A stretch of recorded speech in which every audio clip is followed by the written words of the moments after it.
Me adueñé ahora sí del... Bueno, pues para que me lo quito, ¿sí, ya?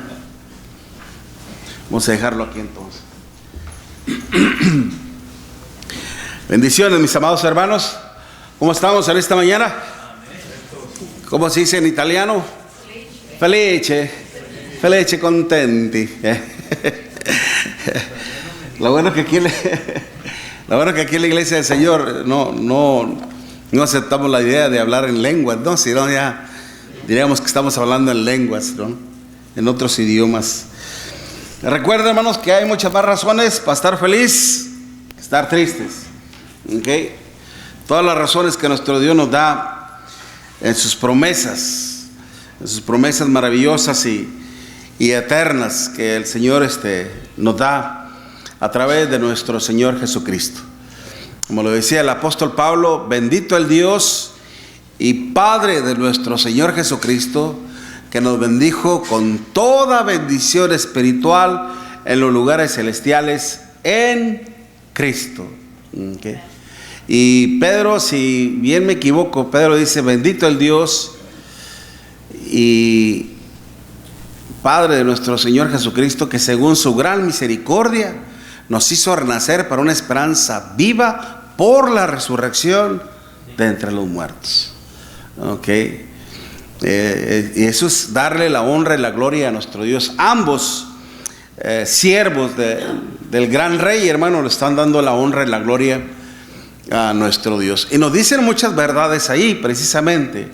Estamos viendo a través de este tema acerca de el poder de la oración eficaz, ¿verdad? Basada en Santiago capítulo 5, perdón.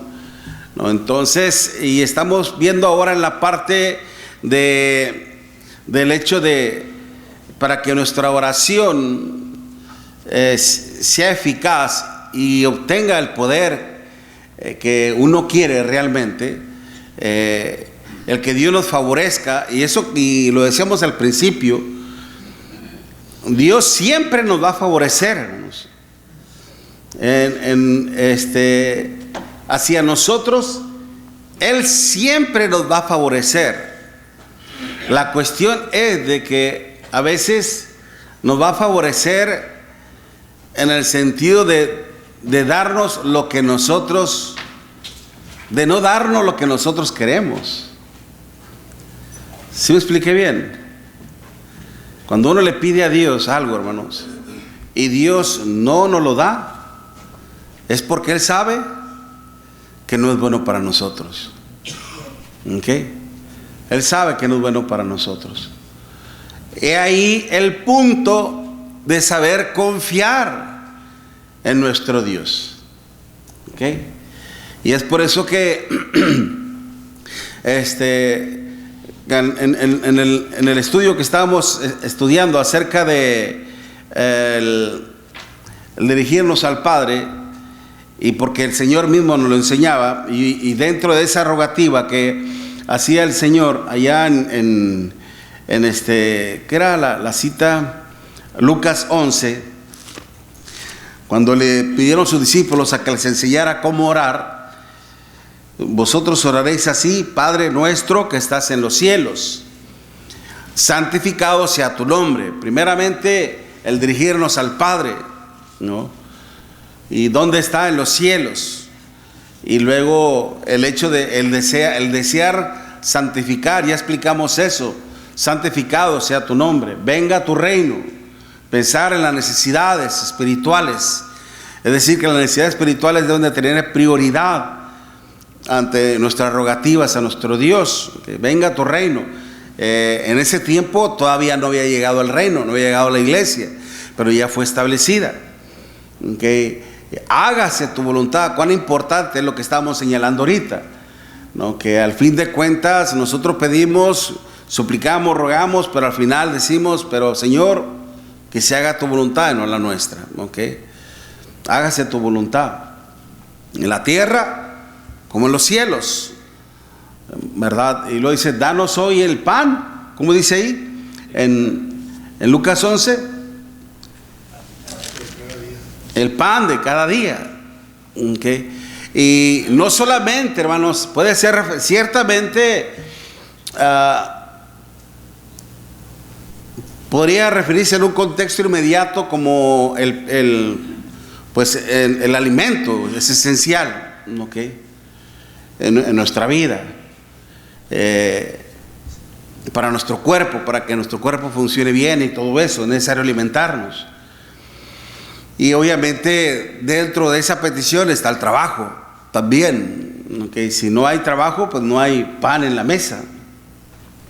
Pero también pensar, hermanos, en el pan espiritual. ¿Se acuerdan cuando Satanás lo tentó? Le dijo: si eres el Hijo de Dios, di que estas piedras se conviertan ¿en qué? En pan. Y el Señor dijo: no solo de pan vivirá el hombre, sino de toda palabra que sale, que fluye, que viene de la boca de Dios. Aunque usted ha visto cómo alimentan las águilas a sus aguiluchos, hermanos, o los pájaros a sus pajarillos chiquillos, ¿verdad? Que descarnan el alimán y luego le dan en el pico, ¿verdad? Les alimentan, ¿verdad? Así somos los alimentados, hermanos, por nuestro Dios, con la palabra de nuestro Dios. Ese es el pan, ¿okay? Que también nuestra alma necesita para precisamente fortalecer nuestra alma, nuestro espíritu. ¿Por qué cree que nuestro Señor Jesucristo, hermanos, antes de empezar en su ministerio, qué era lo que Él hacía? ¿A qué se dedicaba el Señor?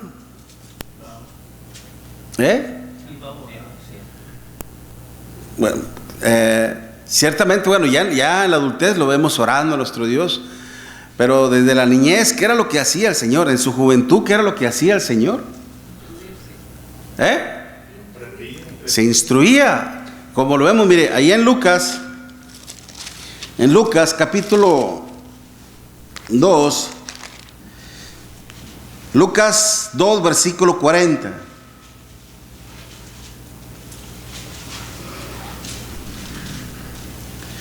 Lucas 2, versículo 40. Dice: y el niño crecía, o sea, físicamente, corporalmente, se iba desarrollando. El niño crecía, pero a la vez, ¿qué hacía?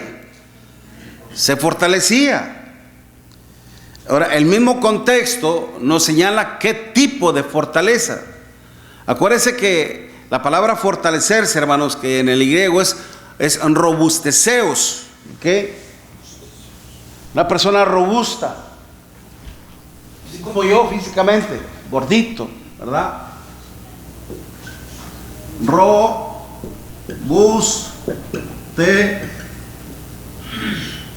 Robusteceos, ¿ok? Antiguamente, una persona un poquito obesa, o los niños se miraban un poquito obesos y creían que era sinónimo de salud. Pero ya conforme fue avanzando la ciencia y todo, ya nos dimos cuenta de que no, que la obesidad no es sinónimo de salud, porque conlleva problemas, ¿ok? Sin embargo, robusteceos lo que implica es sentirse fuerte, ¿okay? Fuerte. Una persona que quiere sentirse fuerte físicamente, ¿a dónde va? Al gimnasio, ¿verdad? Pero también el trabajo fortalece a uno, ¿verdad? Cuando se trabaja duro, ¿okay? Sin embargo, bueno, bien sabemos que cuando se habla, precisamente implica el hecho de hacerse fuerte. La fuerza no viene por sí sola. Es decir, que Dios a Jesús desde su temprana edad: oh, yo te fortalezco, yo te voy haciendo más. Tú no te preocupes, yo te voy a hacer fuerte. Cuando a veces decimos: Dios mío, hazme fuerte para poder superar esta adversidad, para poder vencer este problema, pensamos que va a ser así como por arte de magia. Tener el poder, como en las caricaturas, ¿no? ¿Quién decía el que sacaba la espada? He-Man, ¿no? Algo así. Tengo el poder, ¿verdad? Que venía de lo alto, ¿no? ¿Sí vieron esas caricaturas? ¿O nomás yo miraba caricaturas? Ok. No se trata de de obtener la fuerza de una forma automática o externa, sino que se obtenía esa fuerza.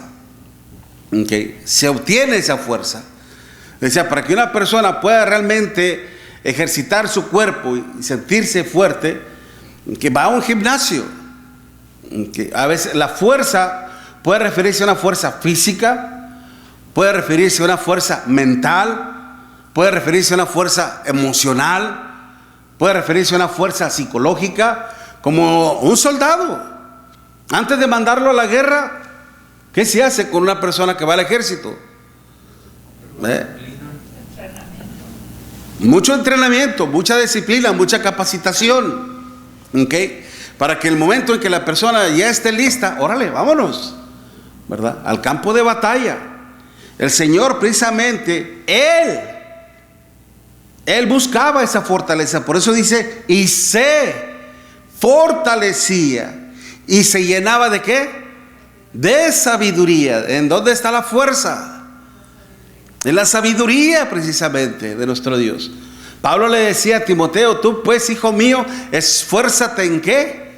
En la gracia que es en Cristo Jesús, Señor nuestro. Es decir, hazte fuerte en agradar a nuestro Señor. Cuando uno agrada al Señor, hermanos, obtiene la fuerza. ¿Okay? La madurez necesaria para poder precisamente combatir con todos los tipos de adversidades que hay. Por eso, y la gracia de Dios era sobre él. Estamos hablando de niño pequeño, en una edad como nuestros jovencitos, ¿no? Aproximadamente a partir de las 6, 5 años hacia los 10 años, 11 años aproximadamente. Pero después fíjense lo que dice el versículo 52. El versículo 52 dice, y Jesús crecía ¿en qué? En sabiduría y en estatura y en gracia para con Dios y los hombres. Es decir, siempre con el deseo de agradar a su Padre. Y es por eso que cuando llegó la hora, hermanos, de cumplir con la voluntad de nuestro Dios, el Señor ya estaba fortalecido, ya estaba capacitado, ya estaba listo. Por eso cuando Juan se le oponía diciendo, ¿por qué vienes tú a mí cuando yo necesito ser bautizado por ti? Y el Señor le decía, deja ahora porque os conviene que cumplamos con toda justicia. Y le bautizó. ¿Okay? Por eso la importancia entonces de estar alimentándonos de la palabra de nuestro Dios. Muchas veces comemos, y eso es lo que a mí me ha hecho daño en lo personal, comer muchas chucherías, fritos y fritos y más fritos, chicharrones, y qué ricos, ¿sabes? Los chicharrones así, que se doran en aceite, todo eso, ¿no? Que la barbacoa y wow, difícil de dejar todo eso. Pero sabemos que la grasa nos empieza a dañar en nuestras arterias, se va acumulando la grasa en nuestras venas, empezamos a tener problemas con la alta presión, con el colesterol y ya pero dicen, oye, si quieres vivir otros 10 años bien, sanamente, vele cortando a todos esos, ¿cómo se dice? Como estábamos platicando el otro día en la casa de nuestro hermano Jorge, de ese tipo de cosas, ¿no, hermano? De los triglicéricos, ¿verdad? Eliminar todos esos triglicéricos, que el azúcar, que los fritos, que los chicharrones, que el arroz, que las tortillas y todas esas cosas, ¿no? Y es lo que nos gusta mucho, ¿no? Entonces, uno tiene que aprender a comer sanamente para poder precisamente prolongar la vida. En el aspecto espiritual, ciertamente, hermanos, la palabra de Dios se debe de digerir, pero la palabra que esté sana. Por ejemplo, mire, si usted va conmigo allá rápidamente en primera de Pedro, capítulo 2, Primera de Pedro, capítulo 2, versículo 2 Primera de Pedro, capítulo 2, versículo 2.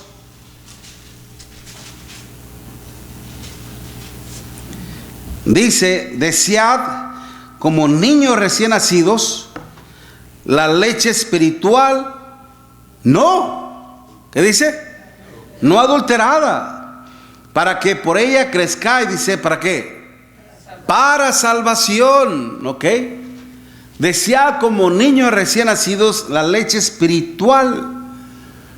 La leche de un niño, hermano, recién nacido, la lactancia. Si bien sabemos que cuando empieza a ser alimentado por su mamá, ¿verdad? Esa leche que está obteniendo de ella, esa lactancia, hermanos, es la que fortalece el sistema inmunológico del niño, su aparato digestivo, todo su fuerza interior se va fortaleciendo.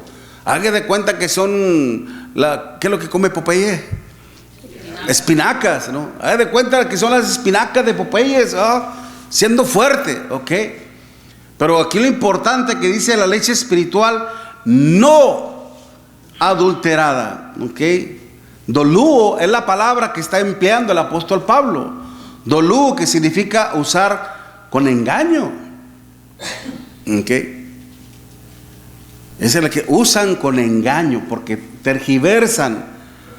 La palabra tergiversar, hermanos, significa trastocar, ¿ok? Trastocar. Es decir, que a veces hay un texto, se le mueven ciertas letras, ciertas palabras, y para darle otro sentido, otra dirección a la palabra de nuestro Dios, ¿okay? Eso significa tergiversar, trastocar, ¿okay? Manipularla para cambiarle y darle otra dirección, ¿okay? Y eso ya es usarla con engaño. Por ejemplo, cuando Satanás dijo, cuando llevó a nuestro Señor Jesucristo al pináculo del templo, a lo más alto del templo, y le dijo: tírate, pues escrito está, a tus ángeles enviaré para que y tu pie no tropiece en piedra. ¿Sabe lo que hizo el diablo, hermanos? Conocía la Biblia, la conocía, la usaba, pero ¿cómo? Malamente, con engaño, la tergiversaba. Pero el Señor, como se la sabía de todas, le dijo: escrito está también, no tentarás al Señor tu Dios. ¿Ok? Por algo el Señor se había preparado también.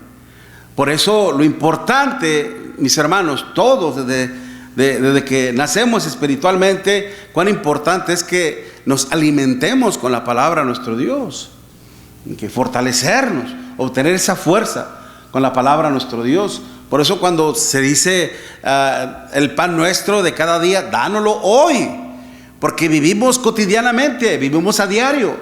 Dánoslo hoy, porque ¿quién te garantiza el día de mañana? ¿Quién te puede garantizar el día de mañana? Nadie. Hay que preocuparnos por el hoy.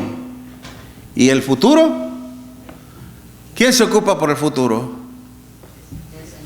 El Señor, mi hermana. Mateo capítulo 6, versículo 33. Mas buscad primeramente el reino de Dios y su justicia, y todo lo demás, ¿qué dice?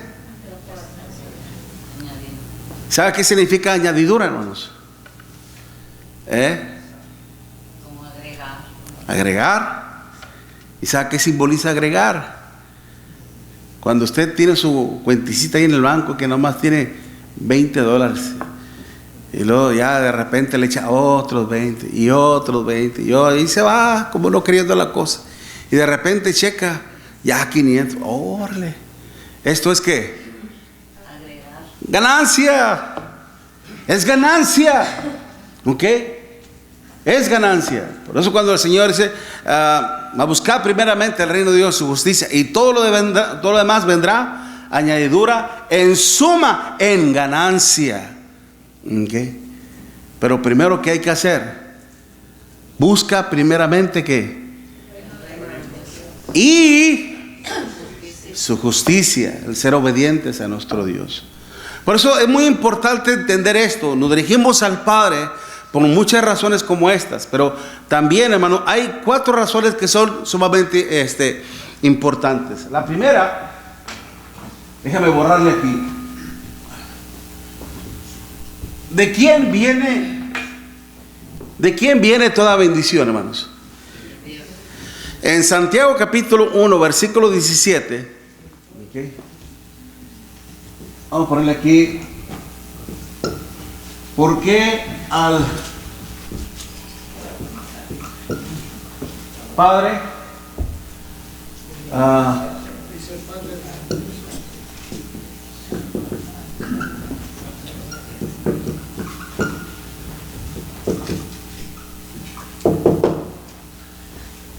Vamos a ponerle aquí.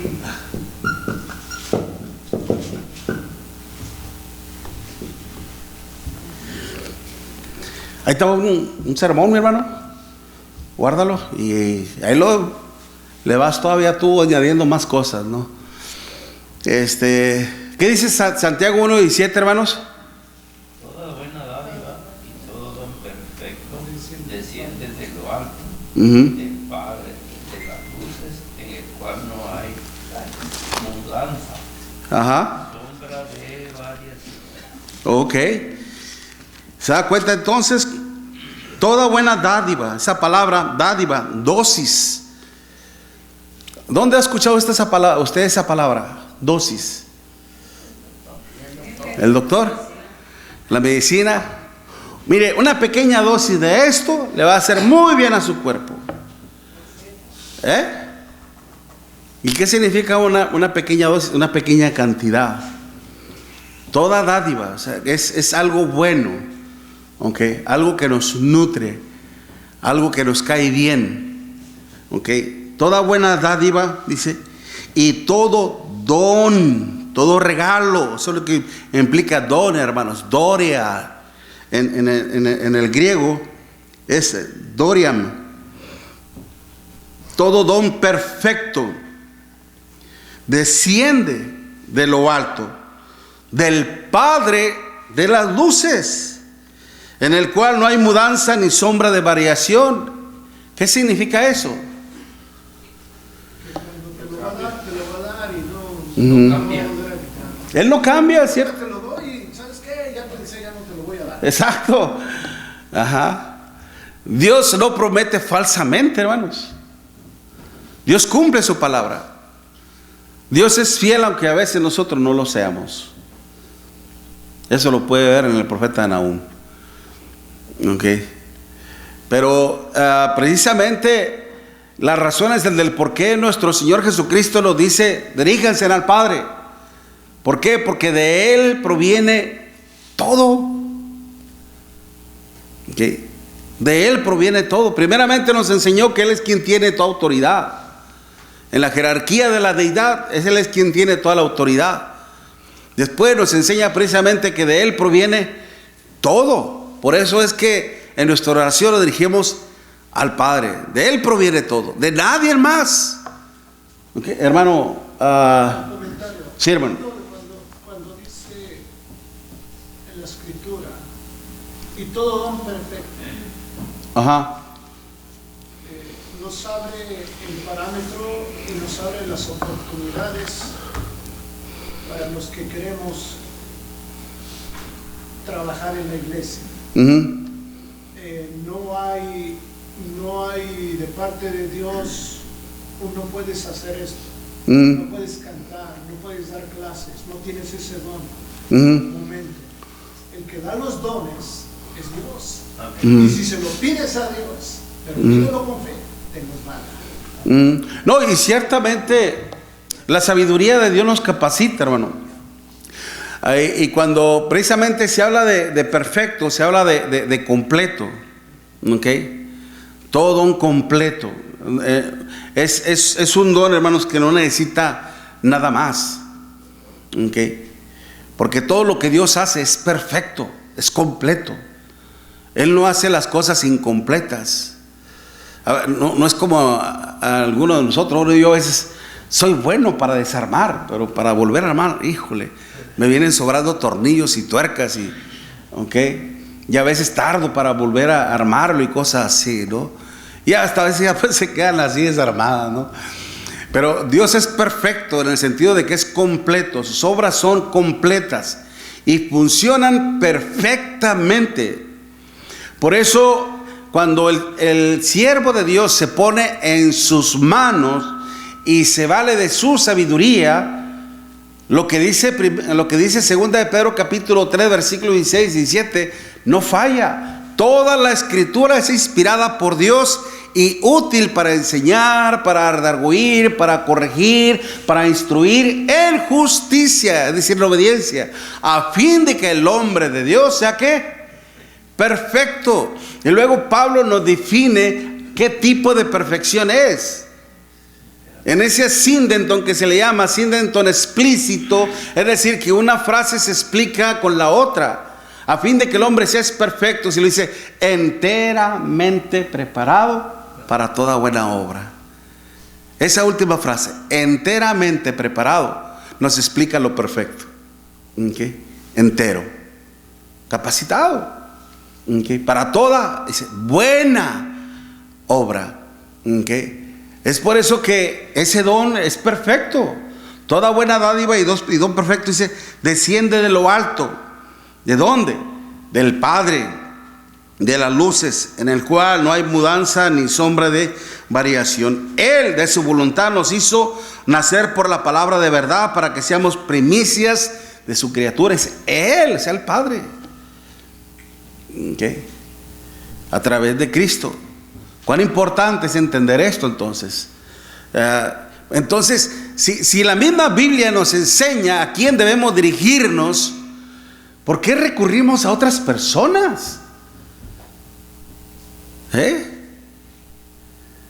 ¿Por qué recurrimos a otras personas? ¿O por qué recurrir a nuestro Señor Jesucristo? Siendo que Él mismo nos enseña a quién encomendarnos primero. No sé si usted ha escuchado esto, pero yo sí he sabido de que algunas personas oran a Cristo. ¿Okay? Y son los jesucitas, los que dicen que solo Jesús, porque Jesús es el Padre, porque Jesús es el Hijo, es el Espíritu Santo. ¿Okay? Porque dicen que Dios, hay un solo Dios, y no entienden precisamente el concepto de la deidad, precisamente, y es por eso que se confunden. Por eso mismo estamos hablando de esto también. ¿Okay? Bueno, de Él proviene todo don y toda buena dádiva. ¿Okay? Y porque a la vez el Padre es quien nos habla, pero a través del Hijo. ¿Okay? El Padre nos habla, pero a través del Hijo, como lo veamos allá en Hebreos capítulo 1, precisamente. ¿Okay? Él es quien nos habla a través de Cristo mismo. Pero, o sea que, ¿cómo explicar? Bueno, ahorita le voy a decir cómo explicar esto. Hebreos capítulo 1, Hebreos 1, versículo del 1 al 3. Dios, habiendo hablado muchas veces y de muchas maneras en otro tiempo a los padres por los profetas, en estos posteriores días nos ha hablado. Ese verbo, hermanos, hablado, está en un tiempo presente y a la vez continuo. ¿Okay? Es decir, que Dios nos sigue hablando por el Hijo, a quien constituyó heredero de todo y por quien asimismo hizo ¿qué? El universo. Ahora, ¿por qué dice el Espíritu Santo esto aquí, que Dios a través de Cristo nos sigue hablando? Cristo, cuando vino a este mundo, hermanos, ¿Él qué vino a traer? Vino a traer su ideología, vino a traer su pensamiento individual, intelectual, vino a traer su propia teoría del origen de todas las cosas. ¿Qué fue lo que vino a enseñar el Señor? En Juan, hermanos, Juan capítulo 7,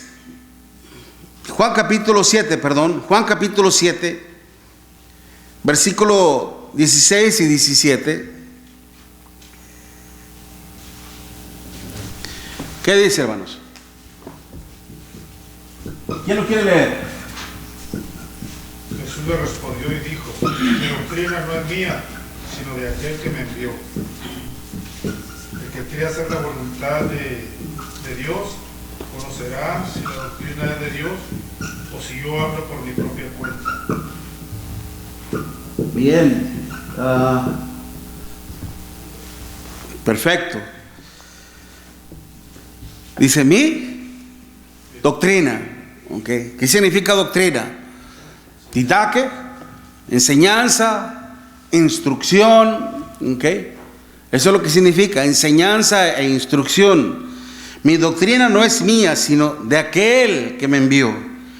El que quiera hacer la voluntad de Dios conocerá si la doctrina es de Dios o si yo hablo por mi propia cuenta.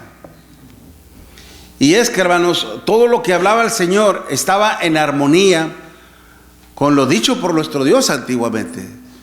Estaba apegado a los mandamientos de nuestro Dios. Su obra, sus hechos estaban apegados a... De hecho, en el Evangelio de nuestro Señor Jesucristo, según Mateo, hermanos, que el propósito, la revelación de Mateo era presentar a Cristo como el Rey de los judíos, como el Rey de reyes y Señor de señores.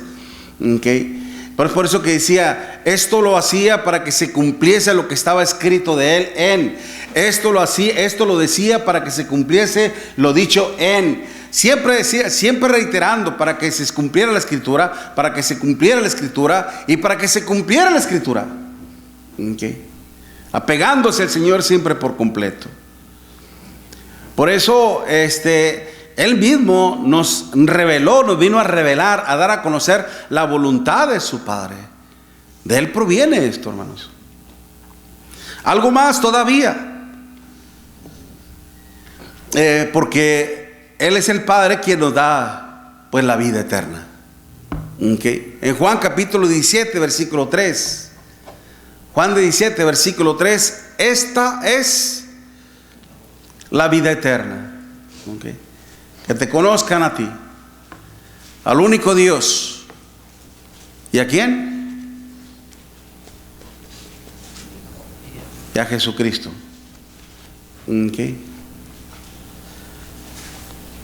Tres razones que son sumamente esenciales e importantes, hermanos, para que nosotros entendamos el por qué debemos de dirigirnos al Padre.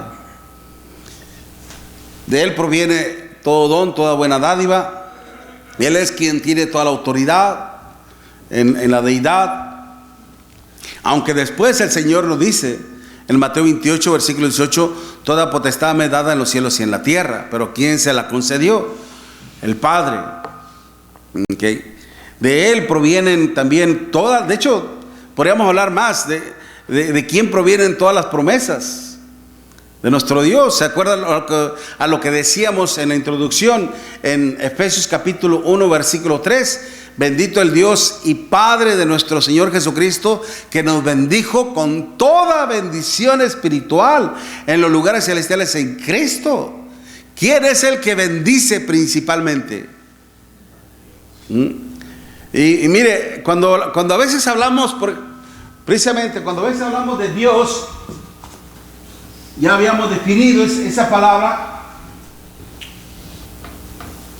Es una palabra plural, Dios,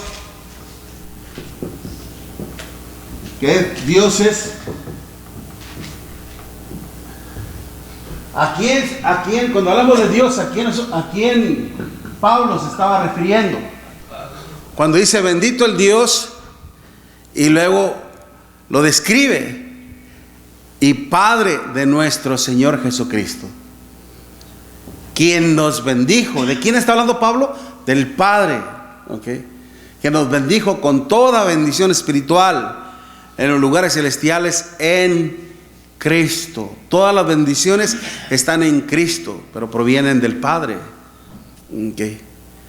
Por eso al entender estas 4 o 5 razones, y posiblemente hayan más, que la salvación viene del Padre también, como la vida eterna, así la salvación también.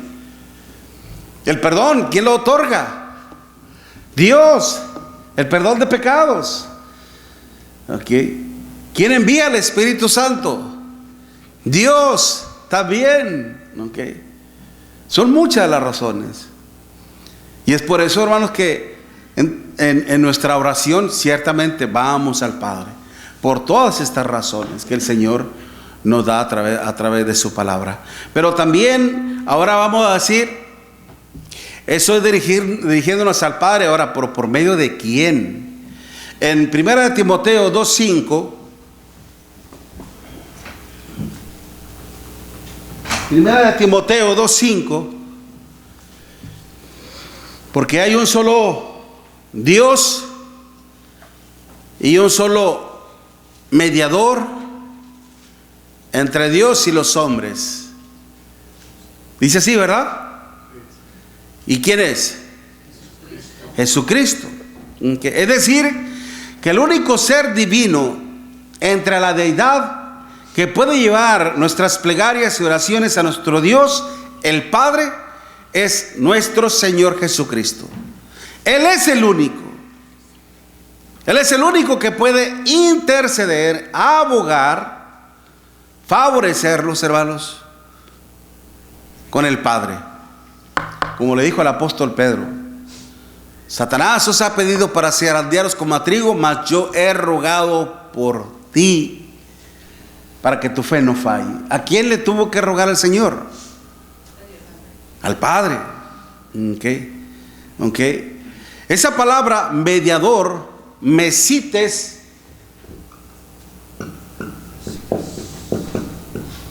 por ejemplo, ¿qué papel tenía, hermanos, el sumo sacerdote en el Antiguo Testamento? ¿Qué función tenía el sumo sacerdote en el tiempo antiguo? ¿Cuál era su labor?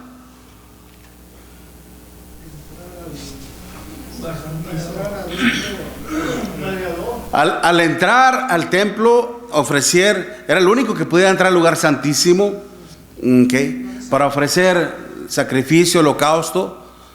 Pero ¿por qué lo hacía? ¿Cuál era el propósito que conllevaba en todo ello? Anda más cerca, mi hermano. El propósito es porque el pueblo era pecador y él tenía que santificarse para poder acercarse al Padre. No, hermano, él ya tenía que estar santificado para poder entrar. Si no estaba santificado, moría.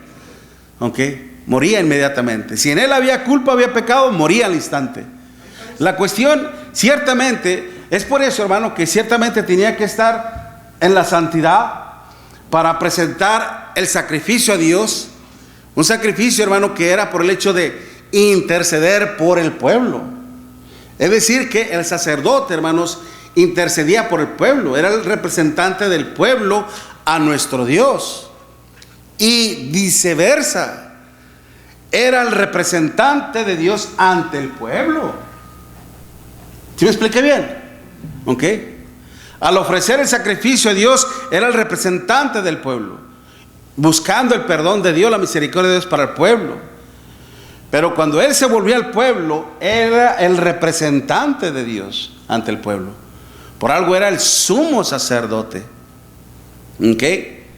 Ahora, hermanos, en la actualidad no existe ningún ser humano que pueda tomar el lugar de un sumo sacerdote.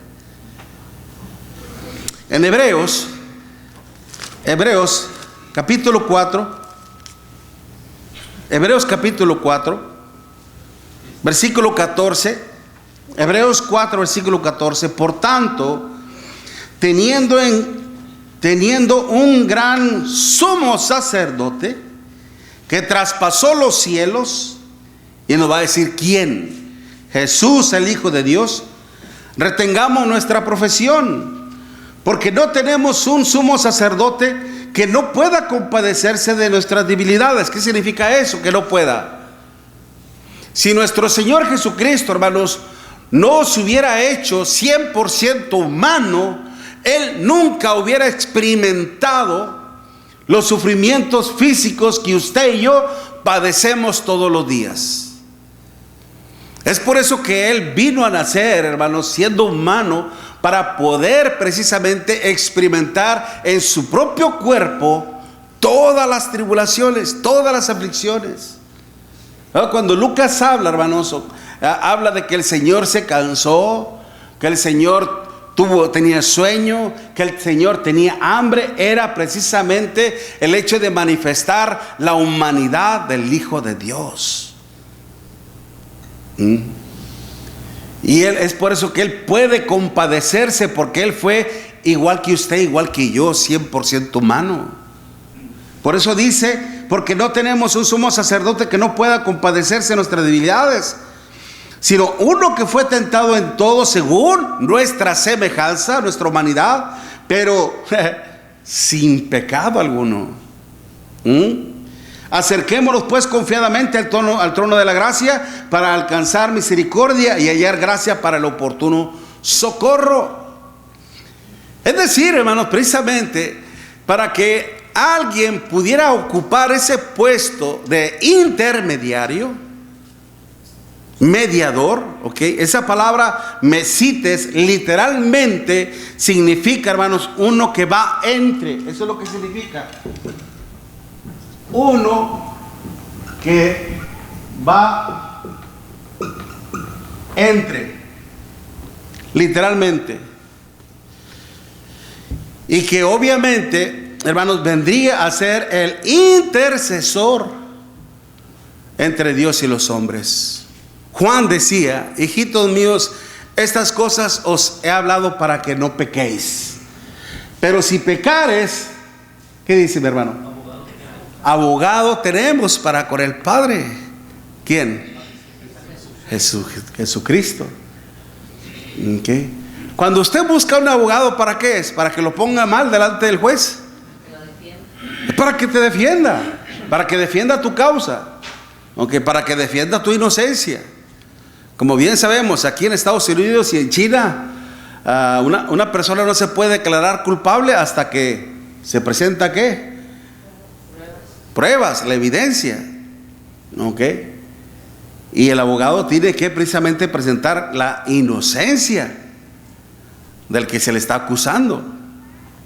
Entonces, uno que aboga por ti, uno que habla a favor de ti, eso es lo que significa. Ahora, Jesús, hermanos, como dice, hay un solo mediador entre Dios y los hombres, Jesucristo. ¿Ok? Mediador, hermanos, que debía de tener, porque hasta para eso, para ser mediador, hermanos, ¿qué era lo que tenía que ser? ¿En qué se debería mantener el sumo sacerdote antiguamente? ¿En qué? En la santidad.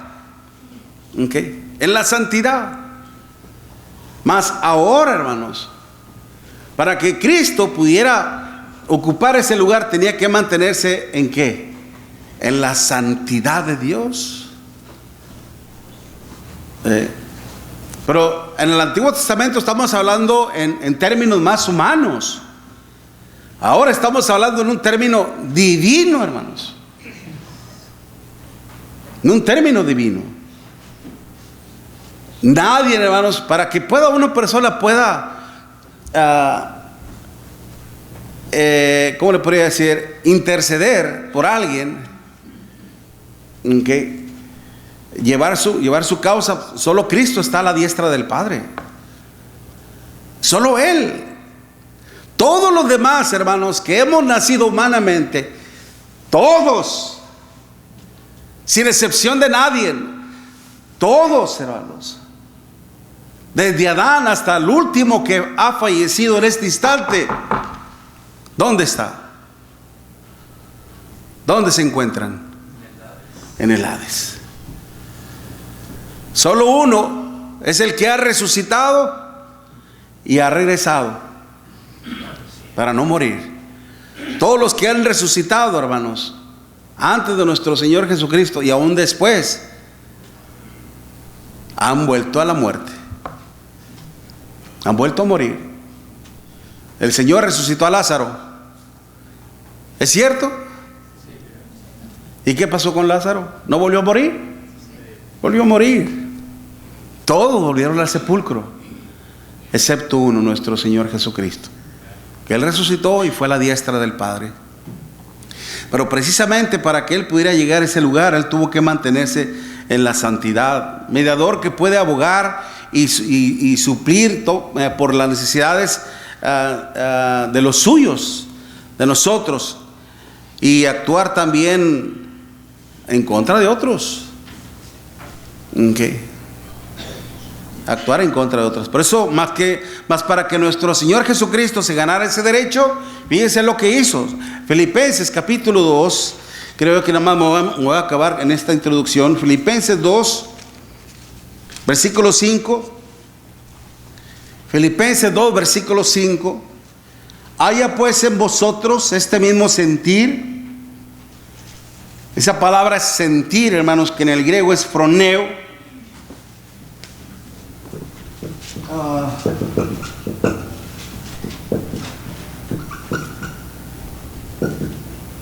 Implica lo que es la misma actitud.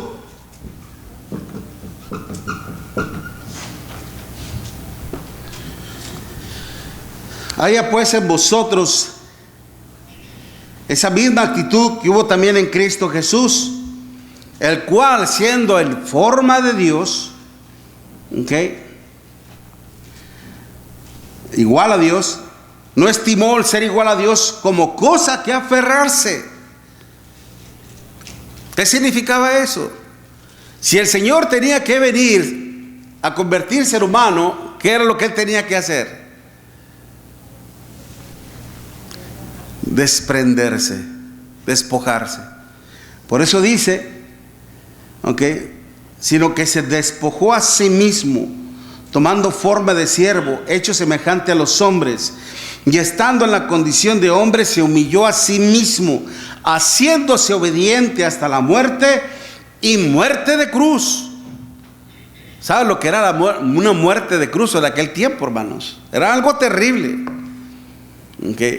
Esa muerte en la cruz, hermanos, era únicamente elegida para todos los criminales, todos los homicidas, todos los ladrones, para los que eran considerados, ese término es fuerte, escoria humana.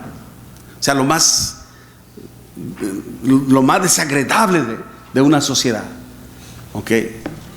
Así murió el Señor. Por lo cual dice, Dios también le exaltó hasta lo sumo. Lo exaltó, es decir, lo llevó hasta lo más alto. Y le dio un nombre, es decir, autoridad sobre todo nombre, para que en el nombre de Jesús se doble toda rodilla de los que están en los cielos y en la tierra y aún debajo de la tierra. ¿Quiénes son debajo de la tierra? Los muertos. Bendito sea nuestro Dios, hermanos. Gloria a Dios. Que el Señor pudo hacer todo eso y lo hizo por amor a usted y a mí. ¿Cuánta poder tenían esas palabras cuando el Señor dijo en Juan capítulo 15: nadie tiene mayor amor que que uno ponga su vida por sus amigos. Mira lo que hizo el Señor por usted y por mí. Dice que se despojó, se vació de su deidad para ser 100% humano y poder tener ese derecho, el ser el Mesites de los cristianos, el mediador de nosotros, de su pueblo. Vamos a hablar más de esto, hermanos. Se nos acabó el tiempo, vamos a tomarnos un receso, un descanso, y luego regresamos a la adoración a nuestro Dios.